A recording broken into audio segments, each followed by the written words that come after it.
लहानपणीच मुलांना विविध छंद असतात। सध्याच्या कलियुगात मुलांना सर्वात जास्त मोबाईलचा छंद आहे, परंतु त्याला अपवाद पिंपळनेतील चिखले परिवारातील सार्थक ठरला आहे।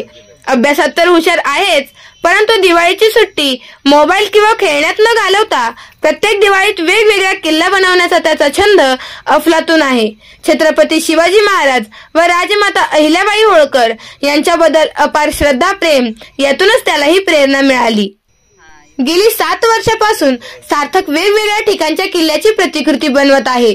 सुरुवातीला शिवाजी महाराज यांचा जन्मस्थळाचा किल्ला शिवनेरी बनवला, त्यानंतर सिंहगड, भुईकोट किल्ला, राजगड, प्रतापगड, पेमगिरीचा शहागड आणि यावर्षी अकोले तालुक्यातील सुप्रसिद्ध सह्याद्रीच्या कुशीतील कळसुबाई शिखर व हरिश्चंद्रगड बनविला। गेली 15 दिवस विविध पुस्तकातून अभ्यास करून किल्ल्याविषयी माहिती मिळवली व त्याचप्रमाणे किल्ल्याची प्रतिकृती साकारली। किल्ल्यासाठी लागणारी विविध वस्तू, दगड, माती, छोट्या छोट्या मूर्ती त्याने गोळा करून स्वतःच्या हाताने किल्ला बनविला। किल्ल्याच्या पायथ्या जवळील गाव हा किल्ला मुघलांच्या ताब्यात कसा गेला, त्याची प्रतिकृती, इंग्रजांनी राज्य कसं केलं, पायथ्याशी असलेलं छोटंसं गाव, सार्थकने अतिशय बारीक सारीक गोष्टींची मांडणी व्यवस्थित केली आहे। त्याला वडील विकास चिखले, आई कविता चिखले, आजी हिराबाई चिखले, चुलते प्रवीण व प्रशांत चिखले यांनीही मदत केली। परिसरातून सार्थकच्या या कलाकृतीचे कौतुक होत आहे। त्याचप्रमाणे काही आईवडील मुलांना घेऊन खास किल्ला बघण्यासाठी येतात व सार्थकच्या कलेचं कौतुक करतात। हरिश्चंद्रगड अहमदनगर जिल्ह्यातील पाचनाई गावाजवळ असून 4000 फूट उंचीवर गिरिदुर्गात या किल्ल्याचा समावेश होतो। हरिश्चंद्रगड किल्ल्याची उत्पत्ती 6व्या शतकात कलाचुरी राजघराण्याच्या काळात झाल्याचे म्हटले जाते। या काळात हा किल्ला बांधला गेला। विविध लेणी बहुधा 11व्या शतकात कोरल्या गेल्या असतील। या लेण्यांमध्ये भगवान विष्णूच्या मूर्ती आहेत। महान ऋषी चांगदेव 14व्या शतकात येथे ध्यान करीत असत। लेणी त्याच कालखंडातील आहेत। किल्ल्यावरील विविध बांधकामे आणि आजूबाजूच्या प्रदेशात अस्तित्वात असलेली बांधकामे येथे विविध संस्कृतींचे अस्तित्व दर्शवतात। नागेश्वर, हरिश्चंद्रेश्वर मंदिरातील आणि केदारेश्वराच्या गुहेतील कोरीव कामावरून हा किल्ला मध्ययुगीन काळातील असल्याचे सूचित होते, कारण तो महादेव कोळी जमातीचे टोटेम म्हणून महादेवाशी संबंधित आहे।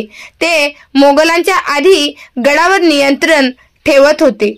पुढे हा किल्ला मोगलांच्या ताब्यात गेला। 1747 मध्ये मराठ्यांनी ते ताब्यात घेतले। यावेळी सार्थक चिखले याने ही माहिती दिली। माझे नाव सार्थक विकास चिखले, मी आता 9वी शिकत आहे। मी दरवर्षी दिवाळीच्या सुट्टीत वेगवेगळे किल्ले बनवतो, तो माझा छंद आहे। आणि मी यावर्षी हरिश्चंद्रगड बनवला आहे। तसेच मी दरवर्षी वेगवेगळे किल्ले बनवतो। हे माझे 7वे वर्ष आहे। पहिले वर्षी रायगड बनवला होता, त्यानंतर राजगड बनवला होता व सिंहगड बनवला होता, पन्हाळा बनवला होता, पावनखिंड, विशालगड असे किल्ले मी बनवले होते। ह्या वर्षी हरिश्चंद्रगडाची प्रतिकृती तयार केलेली आहे, ती आपण जाणून घेऊ। हरिश्चंद्रगडाला चाचवट घराण्याने सत्ययुगात बांधले होते। सत्ययुगातील युग मंदिर, या युग मंदिरात 4 स्तंभ आहे। सत्ययुग, द्वापरयुग, त्रेतायुग आणि कलयुग असे स्तंभ आहेत। याच्यातले 3 स्तंभ पडून कलयुगच्या स्तंभावरती हे मंदिर टिकलेले आहे। या मंदिरात शिवलिंग आहे, त्याचा आकार खूप मोठा विशाल आहे व या गडाची उंची 4000 फूट आहे।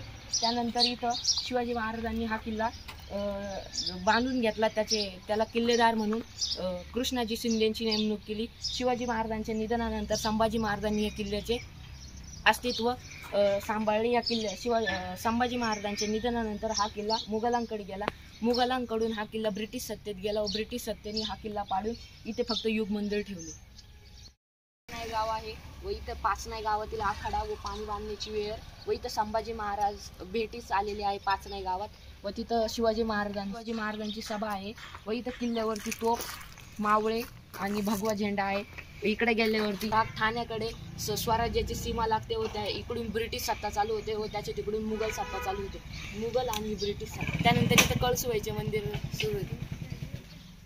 देशपांडे, हे संताजी, हे तानाजी, हे साजी आणि सुभेदार देशमुख।